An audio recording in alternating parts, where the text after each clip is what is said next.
नमस्कार, स्वागत है आपका जोक्ट एकेडमी के यूट्यूब चैनल के ऊपर। आज से जो हम नई सीरीज स्टार्ट कर रहे हैं वो है economic survey and budget Himachal Pradesh का इस साल वाला। तो जैसे कि हम हर साल करते हैं इकोनॉमिक सर्वे एंड बजट, तो इस साल भी हम उसी तरह से जो हमारी यूट्यूब सीरीज चलेगी वो आज से चलने जा रही है। जैसे कि हम जानते हैं कि इकोनॉमिक सर्वे एंड बजट की बहुत ज़्यादा वेटेज रहती है, चाहे प्रीलिम्स है चाहे मेंस है। तो प्री में अगर हम देखते हैं एचएएस में इसमें से 7 या 8 क्वेश्चन आते हैं, और अगर हम मेंस में देखते हैं जब हम आंसर लिखते हैं पेपर 2 एंड पेपर 3 के अंदर, तो इकोनॉमिक सर्वे में से कई बार डायरेक्ट क्वेश्चन आ जाता है, और कई बार हमें क्या होता है कुछ डाटा फैक्ट स्कीम्स के नाम हमें इकोनॉमिक सर्वे एंड बजट में से देने होते हैं। तो जो ये सीरीज चल रही है, तो आप लोग क्या करोगे, अपने हमारे साथ जब इसको पढ़ोगे तो हमारी जो जोक्ट एकेडमी की जो कंपाइल्ड जो मैगजीन है इकोनॉमिक सर्वे एंड बजट की, वो अपने अपने पास रखनी है। और जो जो हम यहाँ पे करते रहेंगे वैसे वैसे आप अपने वहाँ पे अंडरलाइन कर दो और साइड में नोट्स लिख लो। तो उस तरह से इसको हम पूरा कंप्लीट करेंगे। तो इसमें क्या होगा कि कुछ टॉपिक्स मैं करूँगा, और जो इकोनॉमी से कुछ और टॉपिक जुड़े होंगे वो हमारे इकोनॉमी के जो सर है वो करेंगे, और एग्रीकल्चर वाला पार्ट ज्योग्राफी वाले सर करेंगे। तो इस तरह से हम चाहेंगे इस साल कि हम इस तरह से इकोनॉमिक सर्वे एंड बजट को कवर करें कि जो एरिया है उस एरिया का एक्सपर्ट ही आपको करवाए। तो मेरे भी कुछ टॉपिक रहेंगे उसके ऊपर। जैसे आज जो मेरा फर्स्ट टॉपिक है जो जनरल रिव्यू वाला है इकोनॉमिक सर्वे का, वो मैं आपके साथ डिस्कस करूंगा। उसके बाद कुछ और टॉपिक्स होंगे जो मैं करूंगा। तो वैसे वैसे हम आगे बढ़ते रहेंगे। तो आप अपने पास हमारी जो बुक है, मैगजीन है, वो साथ रखें और उसको अपने अकॉर्डिंगली अंडरलाइन करें। और जो भी हम एक्स्ट्रा इन्फॉर्मेशन देते हैं वो चाहे आप उसमें साइड में लिख लो, चाहे अपनी आप नोटबुक के ऊपर बना दें। तो स्टार्ट करते हैं। तो हम इकोनॉमिक सर्वे का चैप्टर 1 स्टार्ट कर रहे हैं। तो सबसे पहले मैं आपको ये बता दूं इकोनॉमिक सर्वे एंड बजट में क्या फ़र्क है। जो इकोनॉमिक सर्वे होता है वो जो हमारा साल निकल चुका है उसकी बात करता है। जैसे अभी हम 2023 में खड़े हैं, तो हमारा जो 2022 है वो निकल चुका है। तो जो 22 में जो हमने अचीव किया है उसकी बात होती है इकोनॉमिक सर्वे के अंदर, और जो उसका कंपैरिजन होगा 2021 के साथ। तो अगर 21 में हमारा 100 रुपये इनकम थी और 22 में हमारी 110 रुपये इनकम हुई, तो 10 रुपये का जो हमें प्रॉफिट दिखा है वो हमें इकोनॉमिक सर्वे में दिख जाएगा। और जो बजट होगा, तो बजट हमेशा बात करता है जो साल गया और जो साल आ रहा है। इट मीन्स कि 2023 में जहां हम खड़े हैं कि जनवरी में अगर बजट आ रहा है 2023 का, तो जनवरी में जो बजट आएगा उसमें हम टारगेट रखेंगे 2023 में हमने क्या क्या अचीव करना है, जो कि हमें 2023 के दिसंबर तक उसका डाटा हमें मिलना स्टार्ट हो जाएगा। और जब उसकी रिपोर्ट बाहर निकलेगी वो 2024 में निकलेगी। तो इसलिए बजट को हम बोलते हैं 2023 और 24 का, कि बजट के अंदर जो हमने टारगेट रखे हैं अचीव करने के लिए 2023 के लिए, और जो जो उसका बाद में एग्जैक्ट दिखेगा हमने अचीव क्या किया है वो दिखेगा 2024 में। तो इसलिए बजट होता है 2023 और 24 का। और जो इकोनॉमिक सर्वे है वो होता है 2022 और 23 का, कि जो हमने 22 में हमने टारगेट रखे थे जो हमने 2023 में अचीव कर लिए हैं। तो इसलिए आपको 2-3 टर्म यहाँ पे बताता हूँ मैं जो थोड़ी कंफ्यूजिंग रहेगी। तो सबसे पहले क्या होगा कि यहाँ पे बार बार ही आएगा 2020 और 21। 2020 और 21 का हम जो कंपैरिजन करेंगे वो करेंगे 2021 और 22 के साथ जो सर्वे के अंदर होगा। और जो हम आगे टारगेट रखेंगे वो आएगा 2023 का, जो कि हमें 24 में दिखेगा वो ज़्यादातर बजट में। तो इस तरह से जो हमारी इकोनॉमी की जो कंडीशन रही है 2022 में वो सारी हम यहाँ पे देखने की कोशिश करेंगे और 2021 के साथ उसको कंपैरिजन करेंगे। एक तो ये बात है। अब दूसरा क्या होता है, जैसे अगर हम इन्फ्लेशन की अगर बात करेंगे तो इन्फ्लेशन भी 2 तरह के होगा। एक मेजर करते हैं हम होलसेल प्राइस इंडेक्स के ऊपर, एक करते हैं हम कंज्यूमर प्राइस के ऊपर। तो जो होलसेल प्राइस के ऊपर होगा वहाँ ये समझ लीजिए कि जो भी कुछ बन रहा है वो फैक्ट्री पे ही बन रहा है। जब तक उस फैक्ट्री में बनेगा, फैक्ट्री से डायरेक्ट कहाँ पे जाएगा, होलसेलर के पास जाएगा। अभी तक वो एंड कंज्यूमर के पास नहीं गया, और जब तक वो एंड कंज्यूमर तक के पास नहीं जाएगा तब तक उसके ऊपर एंड कंज्यूमर जीएसटी नहीं देगा। तो जब हम होलसेल के ऊपर बात करेंगे तो उसमें जीएसटी उसमें इंक्लूड नहीं होगा। और जब कंज्यूमर के पास जाएगा, मार्केट कॉस्ट पे जब जाएगा, मार्केट कॉस्ट के ऊपर, तो वहाँ पे जीएसटी लगेगा। तो यहाँ पे कहीं कहीं बात होगी होलसेल प्राइस इंडेक्स के ऊपर, कहीं होगी कंज्यूमर प्राइस इंडेक्स के ऊपर। और दूसरा क्या होता है कि जब भी हम इन्फ्लेशन को और जीडीपी को मेजर करते हैं, उसके लिए एक चीज और हमें ध्यान रखनी होती है। एक होता है हमारा कांस्टेंट प्राइस और एक होता है करंट प्राइस। अब फर्क क्या है दोनों में? जब हम करंट प्राइस की बात करते हैं तो उसमें हम इन्फ्लेशन को हम बाहर नहीं निकालते। जो किसी भी कमोडिटी की जो कॉस्ट बढ़ी है उसके साथ ही हम उसको देखते हैं। जैसे फॉर एग्जांपल मैं आपको यहाँ पे दिखा दूं, अगर हम करंट प्राइस की बात करें, जैसे मैंने 10 कार बनाई 2011 में, और 2022 में भी मैंने 10 कार बनाई। अब जब हम कार बना रहे थे तो उसमें क्या था, जो इस कार बनाने की जो कॉस्ट थी, मान लो रॉ मटेरियल 10 रुपये का था, एनर्जी 10 रुपये की थी और लेबर भी 10 रुपये की थी, तो हमारी कार बन गई 30 रुपये की। जब हम 2022 में पहुंचे तो हमने देखा कि जो रॉ मटेरियल की कॉस्ट है वो 20 रुपये की हो गई है, और जो एनर्जी की लगी उसमें वो भी 20 रुपये की हो गई है, और जो इसमें लेबर थी वो भी 20 रुपीज़ की हो गई है। तो अब जो कार हमारी बन रही है वो बन गई है 60 रुपीज़ की, मतलब डबल बढ़ गया। तो इसमें क्या हुआ, कुछ प्रोड्यूस तो उतना ही हुआ, जो गुड्स बने हैं वो हमारे पास क्वांटिटी में भी 10 ही बने हैं, बट हमारे जीडीपी में क्या दिख रहा है कि जो हमारा फाइनल गुड्स है बना हुआ 2011 में वो था 30 रुपये का, और 2022 में हो गया 60 रुपये का। तो इसका मतलब है हमारी जो जीडीपी है 2011 में 30 रुपये की दिखती थी और 2022 में वो 60 रुपये की दिखती है। तो इस जीडीपी के अंदर कुछ नया नहीं बना, कार 10 की 10 है, बट हुआ क्या है उल्टा, उसमें कॉस्ट बढ़ी है किसी चीज की, उस कॉस्ट बढ़ने से ये जो बेस है वो बड़ा दिखा है। तो यहां में ये बात समझनी है कि जब हम बिना इन्फ्लेशन को बाहर निकाले जीडीपी को या किसी भी चीज को मेजर करते हैं तो वो आता है करंट प्राइस पे, और जब हम निकालते हैं बाहर उसमें से इन्फ्लेशन, महंगाई, तो वो आता है कांस्टेंट प्राइस। तो हमेशा जो कांस्टेंट प्राइस को देखने के लिए हमें क्या देखना है कि उसका बेस ईयर क्या है। तो फिलहाल हमारी जो इकोनॉमी को मेजर करने के लिए जो भी हमारा बेस ईयर है 2011 और 12 है। तो इसमें क्या होगा, तो जब हम करंट प्राइस के ऊपर जीडीपी देखते हैं तो हमारी जो कॉस्ट है वो बड़ी दिखती है, जीडीपी हमारी बड़ी दिखती है, क्योंकि उसके अंदर इन्फ्लेशन भी इंक्लूड है।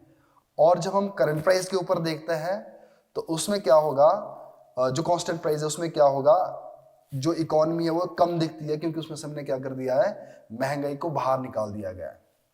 तो इस तरह से तो जो हमारा बेसिक बातें है वो मैं आपके साथ यहाँ डिस्कस करता रहूँगा, और आगे जो नेक्स्ट चैप्टर होगा सेकंड चैप्टर है, जो इसमें इसकी इकोनॉमी की पूरी पिक्चर देगा, जिसमें प्राइमरी सेक्टर की बात होगी, सेकेंडरी सेक्टर की बात होगी, ग्रोथ होगी, कांस्टेंट प्राइस में, करंट प्राइस में, वो सारा सेकंड चैप्टर और थर्ड चैप्टर में डिस्कस होगा, कि जो कि आपके साथ हमारे जो इकोनॉमी वाले सर है वो आपके साथ डिस्कस करेंगे। तो फिलहाल मैं आपको एक ओवरव्यू दे रहा हूँ, तो ये आप समझ गए बात। तो अब देखिए, तो हम क्या बात कर रहे थे, तो हम ये बात कर रहे थे यहाँ पे जो नेशनल लेवल पे जो इकोनॉमी है वो 6.6% श्रिंक हुई है, और स्टेट लेवल की 3.0 श्रिंक हुई है। और ये कब की बात हो रही है, 2020 और 21 की, क्योंकि 2020 और 21 के हमारे पास एक एग्जैक्ट डाटा है। और अगर हम बात करेंगे 2022 तक की, जब ये सर्वे बना था, तो 2022 में हमारे पास जो डाटा था वो सिर्फ दिसंबर तक का था। हाँ, अब अगर हम आज कैलकुलेट करेंगे मई जून में तो हम पूरा क्लियर कर सकते हैं, बट अभी तक फिलहाल के लिए क्या है, 2021-22 वाला डाटा हमारे पास दिसंबर तक का होता है ज़्यादातर। तो अब इसमें हम देखते हैं कि जो होलसेल इन्फ्लेशन है तो वो क्या है, फूड आर्टिकल्स में रहा है, फूड आर्टिकल्स हो गए उसमें रहा है 1.7%, मिनरल में 17.6%, और ऑल कम्युनिटी में 12.5% जो 2021 और 22 की बात है। अगर एग्जैक्ट 22 की बात करें जिसका डाटा मेरे पास दिसंबर तक का है, उसमें थोड़ा सा चेंज हुआ है। इसमें क्या है, फूड इन्फ्लेशन बढ़ा है 9.6% और मिनरल कम हुआ है 6.7% एंड ऑल कम्युनिटी 12.3% हुआ है। और जो बात हो रही है वो होलसेल प्राइस इंडेक्स के ऊपर ही बात हो रही है। तो इसमें एक मोटी मोटी नज़र मारते हैं हम इस पे, जो नेशनल लेवल की हमारी इकोनॉमी किस तरह की है। तो जब हम इकोनॉमी की बात करते हैं तो इसमें ज़्यादातर यही देखा जाता है कि जीडीपी क्या है, इन्फ्लेशन क्या है, पर कैपिटा इनकम क्या है, इसके ऊपर ज़्यादा बात होती है। तो इस चैप्टर में भी ज़्यादा बात इसी के ऊपर की गई है। तो अब देखो इंडियन इकोनॉमी में क्या है कि 2022 में इंडिया वर्ल्ड की 5th लार्जेस्ट इकोनॉमी बन चुका है। तो ये क्वेश्चन प्री के लिए ज़रूरी हो जाता है कि इस टाइम में क्या है, वर्ल्ड की 5th लार्जेस्ट जीडीपी है। और मार्च 2023 तक ऐसा अनुमान लगाया जाता है कि हमारी जो इकोनॉमी है $3.5 ट्रिलियन है। In real term, economy is expected to grow 7% for the year मार्च 2023। क्योंकि फिर से बता रहा हूँ कि डाटा हम पीछे की बात कर रहे हैं तो अब तो मई में पहुंच गया है। तो ऐसा माना जा रहा है कि जो हमारी इकोनॉमी है वो 7% तक ग्रो करेगी। शायद अब जो नया डाटा आएगा आजकल उसमें क्लियर दिखा कि हमने किया है नहीं किया है, बट एक्सपेक्टेड था कि मार्च तक ये हमने अचीव करना था। और जो एनुअल पूरे साल का जो इन्फ्लेशन रहा है वो है 6% इंडिया का। अब बात आती है एक्सपोर्ट की। तो export of goods and services in the first 9 months, जो हमारा फाइनेंशियल ईयर था 2022 का अप्रैल से लेकर दिसंबर तक, उसमें 16.0% की जो एक हिसाब से ग्रोथ हुई है। Export goods and services in the first financial year is up 16% compare to the same period 21-22। तो अगर हम पिछले साल के 21-22 की बात करें तो उसके कंपेरेटिवली हमारा 16% का ग्रोथ हुआ है हमारा एक्सपोर्ट में। क्योंकि हम देखते हैं कि उससे जो पिछले साल थे वो कोविड वाले भी थे, तो यहाँ हम क्या है कोविड से काफी हद तक क्या 99% हम यहाँ पे फ्री हो चुके हैं, इसलिए यहाँ पे ग्रोथ दिखती है।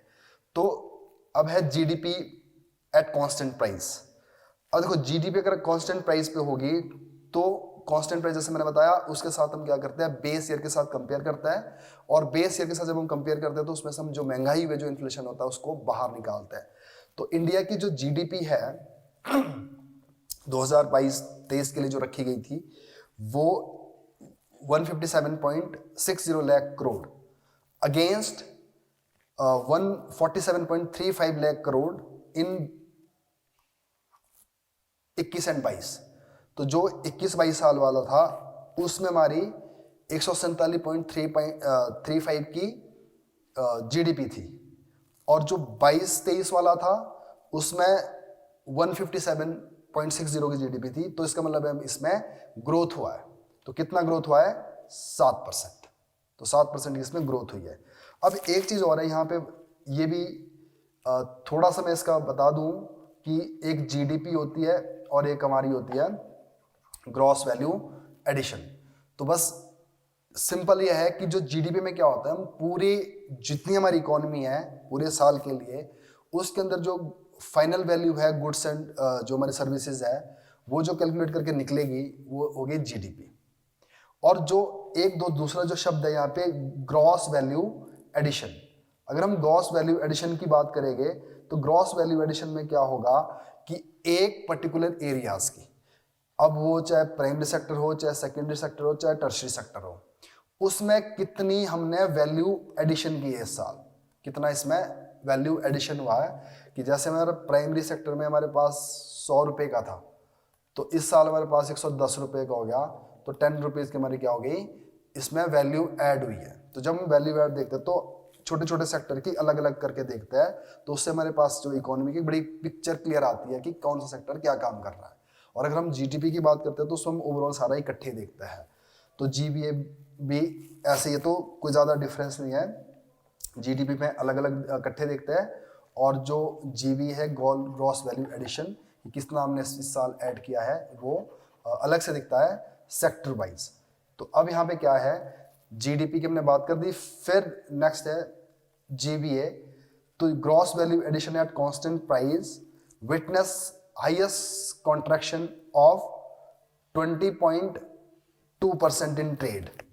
तो जो ट्रेड के अंदर जो कॉन्ट्रैक्शन हुआ है वो हुआ है कितना, 20%, ट्रेड में, होटल्स में, ट्रांसपोर्ट में, इसमें।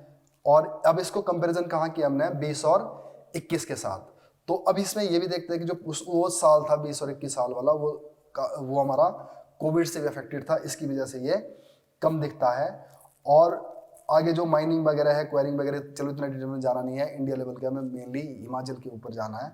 तो इसमें जो कॉन्ट्रैक्शन रहा है, और एक चीज़ इसमें ये दिखती है कि जो हमारा एग्रीकल्चर सेक्टर है और एलाइड सेक्टर है उसमें ग्रोथ हुई है।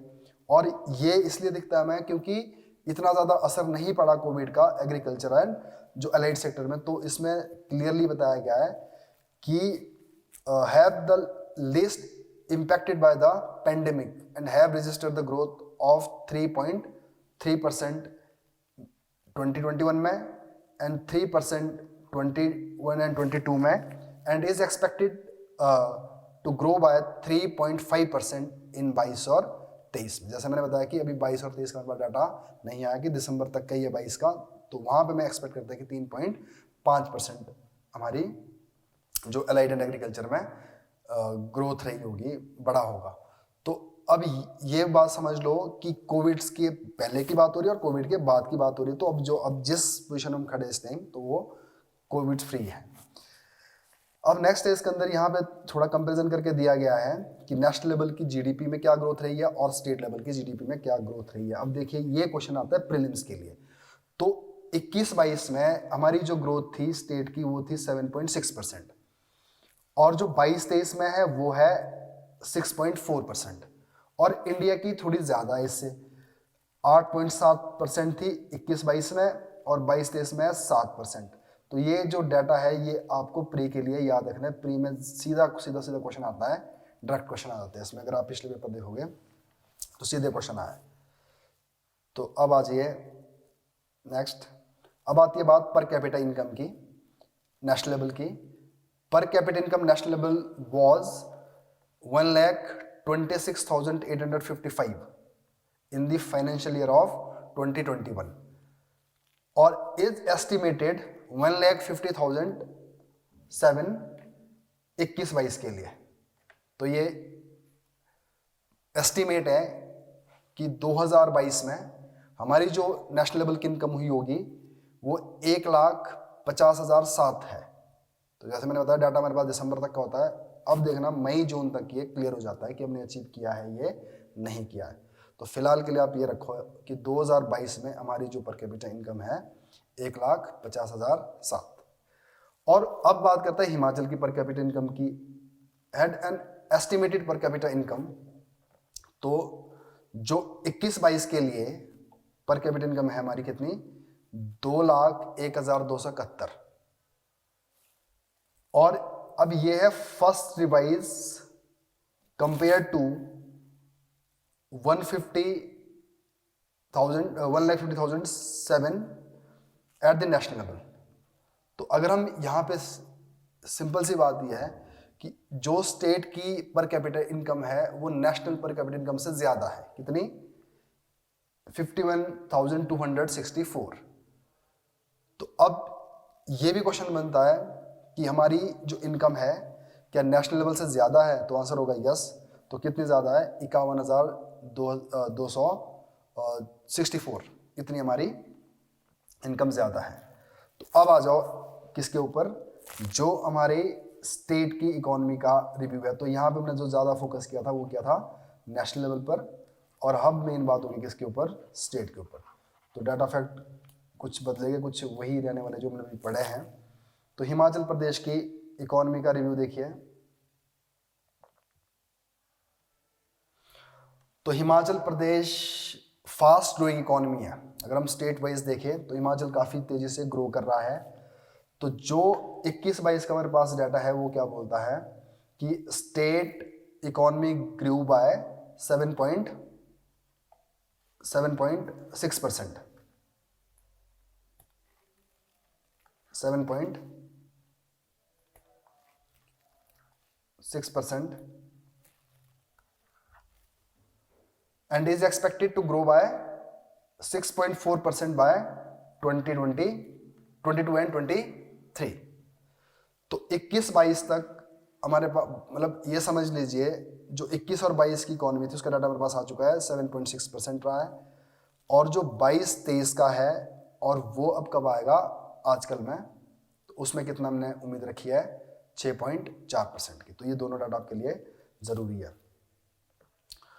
अब देखिए हमारी जो इकोनॉमी है, स्टेट जीडीपी है, पहले करंट प्राइस पे, करंट प्राइस जैसे मैंने बताया कि इन्फ्लेशन इसमें रहता है, तो करंट प्राइस में एस्टिमेटेड है 1,76,269 करोड़। इन the first revise in 2021 and 22 as against 1,55,251 crore in the second revise of 2021 showing an increase of 13.5% during the year। तो इसको पहले अब थोड़ा समझ लेना, यहाँ पे कुछ एस्टिमेटेड बात करी जा रही है, कुछ रिवाइज्ड ईयर की बात करी जा रही है, तो उसको पहले देखना कि ये चीज़ है क्या है, तो आपको क्लियरिटी हो जाएगी इसमें। तो अब देखो, जब भी हम कोई टारगेट रखते हैं उसके लिए क्या रहता है, जैसे फॉर एग्जांपल अभी की हम बात करें, अभी हम 2023 में हैं, तो हमारा बजट होगा 2023 और 24 का। अब जो 2023 और 24 में हमने कुछ टारगेट रखे होंगे 2023 साल के लिए, जो हमें 2024 में दिखेंगे।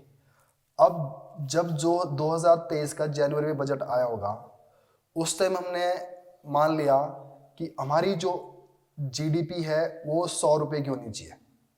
अब ये पूरे साल हमने 100 रुपये के लिए काम करना है और साल भर में हमने 100 रुपये पूरे करने हैं। अब ये देखना पड़ेगा कि बीच में क्या करना पड़ेगा, इसको रिवाइज करना पड़ सकता है। अब जैसे मई जून में हमारे पास मॉनसून आएगा। अब पता चला कि साल मॉनसून सही से नहीं आया, तो हमें क्या करना पड़ेगा, इसको रिवाइज करना पड़ेगा। इसको क्या बोलेगा हम, फर्स्ट रिवाइज। तो अगर मॉनसून सही नहीं आया तो हमें क्या करना पड़ेगा, अपनी जीडीपी को थोड़ा कम दिखाना पड़ेगा कि हम इतना नहीं अचीव कर पाएंगे, 100 रुपये नहीं कर पाएंगे, तो हम कितना करेंगे इसको, 90 रुपीज। अब ये आया जून जुलाई के टाइम, हमारा फर्स्ट रिवीजन आया। फिर जैसे जैसे हम दिसंबर तक पहुंचने लग जाएंगे तो वहां पे एक सेकंड रिवाइज भी आता है। और क्योंकि हो सके तब तक कुछ ऐसी घटना घट जाए, जैसे मान लो कोविड आ जाए, तो अब क्या करना पड़ेगा, मैं सेकंड रिवीजन फिर आएगी दिसंबर जनवरी के महीने में, तो उसमें हम क्या देखेंगे कि हमें फिर कम करनी पड़ेगी। तो हमारी जीडीपी कितनी हो गई, 80 रुपये। अब ऐसा कुछ हुआ, तो जब फाइनली हमने मार्च अप्रैल में जाके 2024 में अपनी जीडीपी देखी, तो जो हमने कभी रखी थी जनवरी में 100 रुपये रखी थी, फर्स्ट डिवीजन में इसको 90 रुपये करना पड़ा, सेकंड डिवीजन में इसको 80 रुपये करना पड़ा, और फाइनली हमारे हाथ में कितनी आई, जो 80 रुपीज़ आए। कब, जो हमारा साल जब खत्म हुआ और जो 2024 में हम जब एंटर हुए, तो उस टाइम क्या हो रहा होगा, 2000 नया बजट आ रहा होगा, उस बजट को क्या बोलेगा हम, 2024 और 25 का। तो जो हमने एक्चुअल में अचीव किया, तो वो आज जो हमने अचीव किया उसको हम किसके साथ कंपैरिजन करेंगे, या तो करेंगे सेकंड रिवाइज के साथ, या तो करेंगे फर्स्ट रिवाइज के साथ, या तो करेंगे जो ओरिजिनली हमने टारगेट रखा हुआ था। तो यहाँ भी यही बात हो रही है कि कुछ भी हम यहाँ पे देख रहे हैं तो पिछले के साथ रिवाइज करता है, उसके साथ ही हमें दिखता है कि हमने ये अचीव किया है या नहीं किया है। तो अब आपको ये बात समझ आएगी जो इसमें डाटा दे रखा है। तो अब देखिए यहाँ पे, तो हमें क्या डाटा मिला हुआ है यहाँ पे, revised estimate of gross domestic product. अगर हम करंट प्राइस पे देखते हैं तो हमारा जो जीडीपी है वो है 1,76,269। इन फर्स्ट रिवाइज्ड एस्टिमेट कब का, कौन सा, 21 और 22 का, as against 1,55,251 second revise of 20 और 21 का। तो सिंपल सी बात यह है, एक बजट हमारे पास था 20 और 21 का, एक बजट हमारे पास है 21 और 22 का। तो जो 20 और 21 का बजट हुआ होगा, जब 21 के साल में चल रहे होंगे, तो उस 2021 में हमने किया होगा, इकोनॉमी को 3 बारी देखा। पहले हमने 100 रुपये रखा, फिर हमने 90 रुपये रखा, फिर हमने 80 रुपये रखा, फिर हम आए 2021 और 22 के, मतलब 22 वाले ईयर में। यहाँ हम 2021 वाले ईयर में थे। अब 2022 वाले में क्या किया हमने, यहाँ रखा हमने 100 रुपये और फर्स्ट रिवाइज रखा हमने 90 रुपये। तो अब इस फर्स्ट रिवाइज को किसके साथ हम चेक कर रहे हैं, सेकेंड रिवाइज ऑफ 2021। तो ये क्या बन रहा है, 2021 का जो सेकेंड रिवाइज था, जो अमाउंट हमने वहां रखी थी, और जो आज हम कंपेयर कर रहे हैं किसके साथ, जो 21-22 की सेकेंड रिवाइज की थी, इसके साथ। तो जो हमने अचीव किया वो हमें यहाँ दिख रहा है। तो उसमें कितना प्लस हुआ और कितना माइनस हुआ। तो यहां देखिए, तो ये बात हो रही है यहाँ पे। तो पहले हमारी इकोनॉमी कितनी है अभी करंट, 1,76,269, और जो पिछले साल थी वो कितनी थी, 1,55,251। तो इसमें क्या दिखा है हमें, इंक्रीज कितना, 13.5%।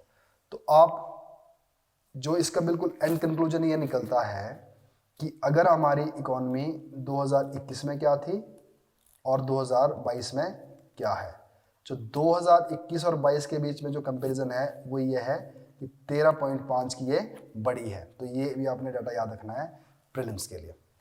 और उसी तरह से आता है कांस्टेंट प्राइस में। तो कांस्टेंट प्राइस में जब बात करेंगे तो वहां पे हमेशा क्या आएगा, बेस ईयर। तो जो हमारा बेस ईयर है 2011 और 12 है। तो कांस्टेंट प्राइस में हमारी जो इकोनॉमी है 1,26,433। तो कांस्टेंट प्राइस में 1,26,000 है और करंट प्राइस में 1,76,000 है। तो जैसे मैंने बताया कि जब हम करंट प्राइस देखते हैं तो करंट प्राइस में इन्फ्लेशन भी इंक्लूडेड होता है, तो इसलिए इकोनॉमी बड़ी दिखेगी। और जब हम आते हैं कांस्टेंट प्राइस में तो उसमें क्या होता है, इन्फ्लेशन उससे बाहर निकल जाता है, तो इकोनॉमी क्या दिखती है, कम दिखती है। तो यहाँ पे क्या कितना इंक्रीज दिख रहा है हमारा, 7.6%। तो फिलहाल के लिए अब अगर आपको फैक्ट याद ही करना है तो उसके लिए आपको क्या याद करना पड़ेगा कि जो हमारी इकोनॉमी में अगर हमारे कांस्टेंट प्राइस पे जो इंक्रीज हुआ है वो हुआ है 7.6% का, और जो करंट प्राइस में हुआ है वो हुआ है 13.5% का। तो जो ये दो फिगर है ये आपको प्री के लिए याद रखना है। ये क्वेश्चन आता है, इस तरह से क्वेश्चन आता है। उसके बाद आता है ग्रोथ कितनी हुई हमारी, overall 7.6% is mainly attributive to. तो अब किसकी बात कर रहा है ये, कांस्टेंट प्राइस में हमारी जो ग्रोथ हुई है तीनों सेक्टर की 7.6%, मतलब 22 की जो हमारी ग्रोथ है कंपैरिजन कर रहे हैं 21 के साथ, तो वह है 7.6%। अब इसमें क्या देखते हैं, तीनों सेक्टर में जो प्राइमरी सेक्टर की ग्रोथ है वो है 4.6%, और जो सेकेंडरी सेक्टर की ग्रोथ है वो है 7.9%। तो इसमें दिया नहीं है, आगे आएगा आपको। जो टर्शियरी सेक्टर है उसकी करीब ये है शायद 6.9%। तो ये तीनों याद रखने आपने। तो ओवरऑल जो हमारी कांस्टेंट प्राइस ग्रोथ है वो है 7.6%, और प्राइमरी की 4.6, सेकेंडरी की 7.8% और टर्शियरी की 6.9%। और जो टर्शियरी सेक्टर है उसमें क्या है, जो सबसे ज़्यादा जो ग्रोथ दिखी होगी इसमें दिखी है 15.6%, transport, communication, trade, hotels and restaurant, और 7.9 दिखी है इसमें community and personal services sector in the economy. Finance and real estate में दिखी है कितनी, 1%। तो ये हो गई हमारी ग्रोथ। अब आ जाइए नेक्स्ट,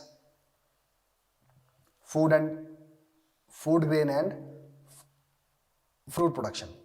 अब ये जो डाटा है ना, यहां हमने पढ़ा है, अगले चैप्टर्स में फिर मिलेगा आपको, तो आपके एक हिसाब से रिवीजन होनी स्टार्ट हो जाएगी।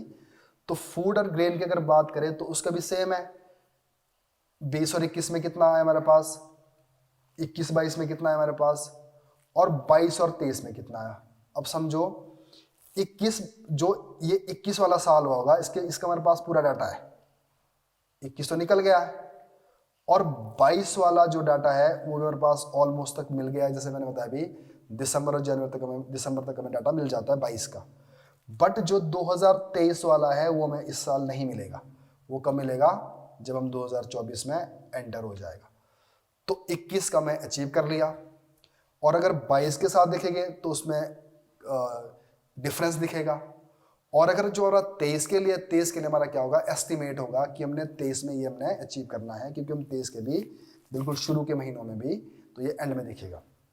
तो ये क्या हो रहा है, तो जो हमारा 21 में हमारा जो टोटल फूड प्रोडक्शन था वो था 15.21 लाख मैट्रिक टन, और जो बढ़कर कितना गया 16.92 लाख मैट्रिक टन इन 2022 में। और जो 2023 के लिए हमने इसको थोड़ा कम रखा है कि हमें ये उम्मीद है कि हम ज़्यादा नहीं अटेन कर पाएंगे, हम कितना करेंगे 15.96 लाख मैट्रिक टन। तो ये तीनों डाटा आपने याद रखना है। तो 2021 में था हमारे पास 15.21 और 22 में हुआ हमारा 16.92 लाख मैट्रिक टन, और जो 23 के लिए हमारा एक्सपेक्टेड है that is 15.94 lakh metric tonne. अब आते हैं फूड प्रोडक्शन। फूड का भी सेम है।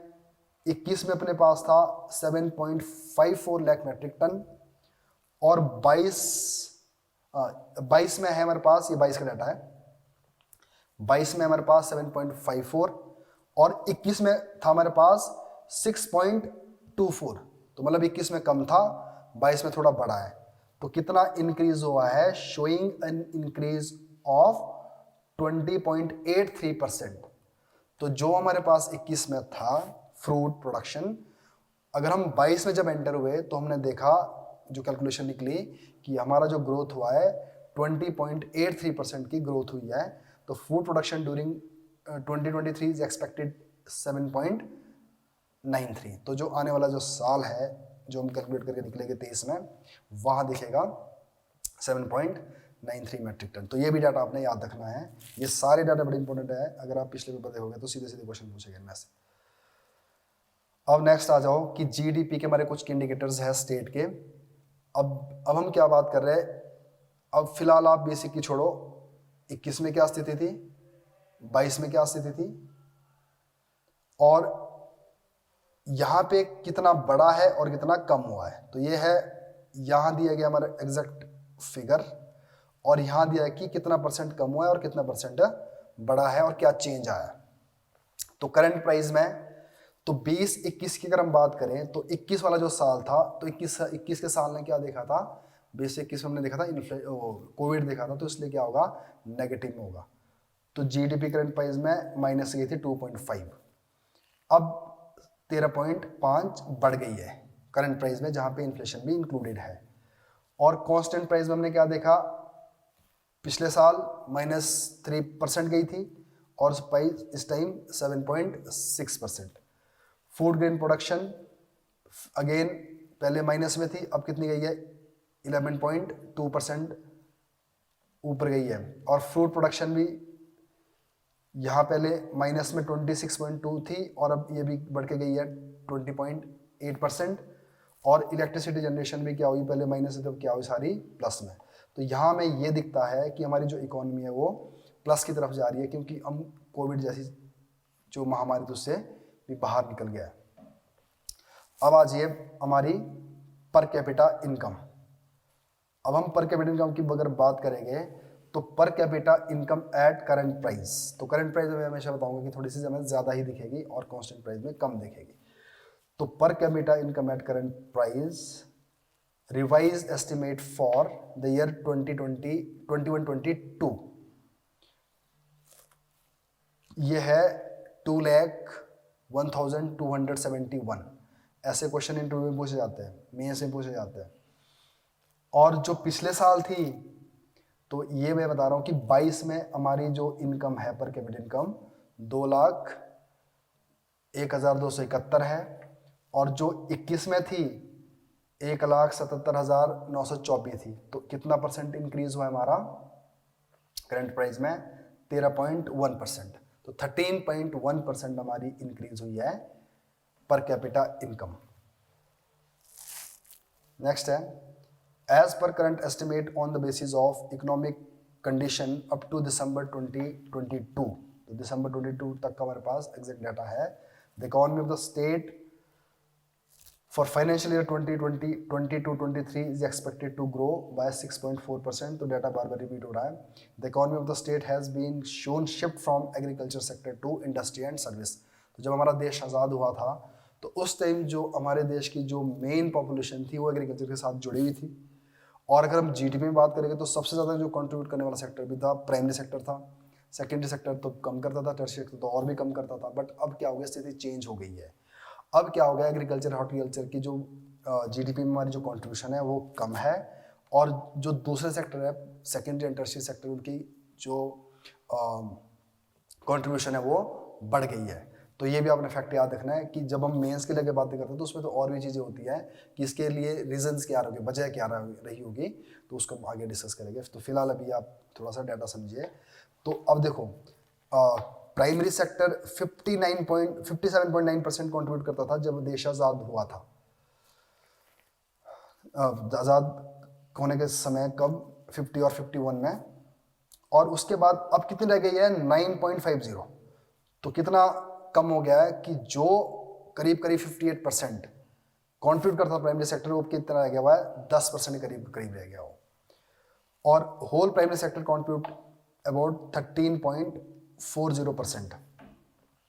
तो अगर पूरा ही प्राइमरी सेक्टर देखें, इसको भी हम आगे देखते थे। अभी तो हम सिर्फ एक मेन सेक्टर की बात कर रहे हैं, जैसे एग्रीकल्चर वाला पार्ट हो गया। अगर पूरा प्राइमरी सेक्टर, तो उसके अंदर तो कुछ और चीज़ें भी आती है, जैसे माइनिंग वगैरह आती है, फॉरेस्ट्री वगैरह आती है, वो भी प्राइमरी में आती है। अगर उसको पूरा इंक्लूड करके देखें तो 13.40 ये कॉन्ट्रीब्यूट करता है।